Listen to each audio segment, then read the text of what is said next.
Elle tient au creux de la main un petit dôme rouge semé de points noirs qui s'ouvre soudain pour s'envoler. De toutes les bestioles du jardin, c'est sans doute la seule que personne ne chasse, la seule que l'on pose délicatement sur le bout du doigt. On l'appelle la bête à bon Dieu. Voici la petite vie, étonnamment féroce, de la coccinelle. Son nom raconte une vieille histoire. Au Moyen Âge, on l'appelait l'oiseau de Notre-Dame, car son manteau rouge rappelait celui de la Vierge dans les peintures. En anglais, on la nomme encore aujourd'hui l'oiseau de la Dame. Partout, on l'a dit porte-bonheur, la voir se poser sur soi annonce, dit-on, une bonne nouvelle. Peu d'insectes ont gagné à ce point le cœur des hommes. Mais derrière ce nom unique se cache une foule. On connaît près de 5000 espèces de coccinelles à travers le monde. Toutes ne sont pas rouges. Il en existe des jaunes comme celle-ci, des oranges, des noirs à 2 points, à 7 points, à 22 points et même sans aucun point. Une même famille déclinée en 1000 costumes. Et puisqu'on parle des points, brisons une vieille croyance. Non, le nombre de points ne révèle pas l'âge de la coccinelle. Une coccinelle naît avec ses points et elle les gardera tels quels toute sa vie. Ces taches ne servent pas à compter les années, elles servent à reconnaître l'espèce. Celle à 7 points, la plus commune d'Europe, en porte 7, ni plus ni moins, dès le premier jour. Regardons-la de plus près. Ce que l'on prend pour sa carapace n'est pas vraiment une carapace. Ce dôme lisse et brillant, ce sont ses élytres, 2 ailes durcies transformées en boucliers. Elles ne servent pas à voler, elles protègent comme une coque le trésor caché en dessous.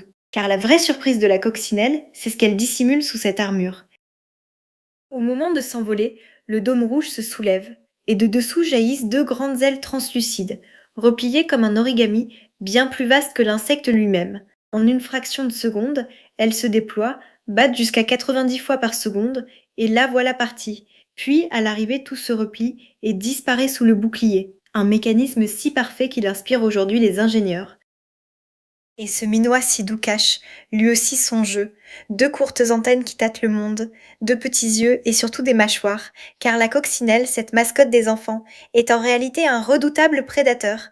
Sous son air de bijou se cache l'un des chasseurs les plus efficaces du jardin, et sa proie favorite a de quoi ravir tous les jardiniers.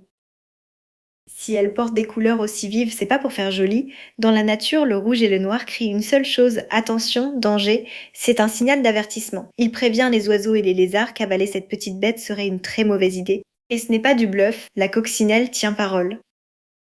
Car lorsqu'on l'inquiète, la coccinelle a une arme surprenante. De ses pattes suinte alors une goutte de liquide jaune et nauséabond. C'est son propre sang. On appelle cela le saignement réflexe. Ce liquide est chargé de substances amères et toxiques. Un oiseau qui y goûte une fois s'en souvient pour toujours et ne retentera jamais l'expérience. Sous ses airs fragiles, la bête à bon Dieu est presque immangeable.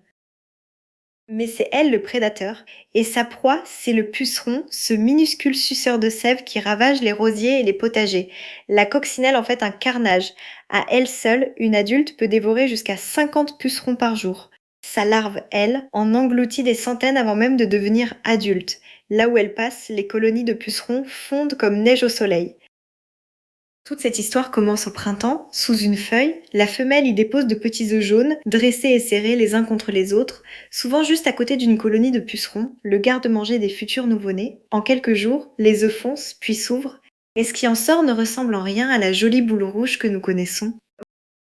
Voici la larve, allongée, sombre, hérissée d'épines, tachetée d'orange, elle ressemble à un minuscule petit dragon ou à un alligator de poche, et c'est une mangeuse infatigable. Pendant 2 à 3 semaines, elle ne fait que chasser et dévorer, grandissant si vite qu'elle doit changer plusieurs fois de peau. Puis, rassasiée, elle s'accroche à une feuille et s'immobilise. Commence alors l'un des plus grands mystères du vivant. La larve s'enferme dans une enveloppe, c'est la nymphe. À l'intérieur, à l'abri des regards, son corps se défait presque entièrement, puis se reconstruit, pièce par pièce, en un être totalement différent. Quelques jours de silence et l'enveloppe se fend. La coccinelle qui en sort est d'abord toute pâle, presque jaune, encore molle. En quelques heures, ses couleurs se gorgent, le rouge éclate, les points apparaissent. La voilà enfin telle qu'on la connaît. Adulte, elle n'a plus qu'un but, trouver un partenaire et transmettre la vie. Et le grand cycle, alors, peut recommencer.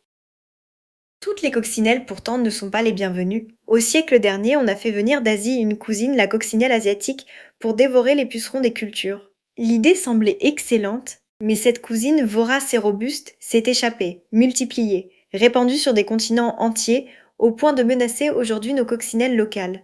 Une leçon d'humilité pour les apprentis sorciers. Et puis, quand vient le froid, la petite bête disparaît.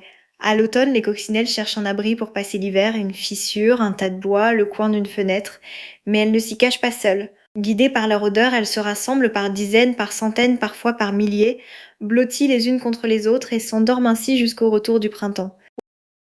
Au fil de sa courte vie, une seule coccinelle peut dévorer jusqu'à 5000 pucerons et autres ravageurs. C'est dire le service qu'elle rend gratuitement à nos jardins et à nos champs.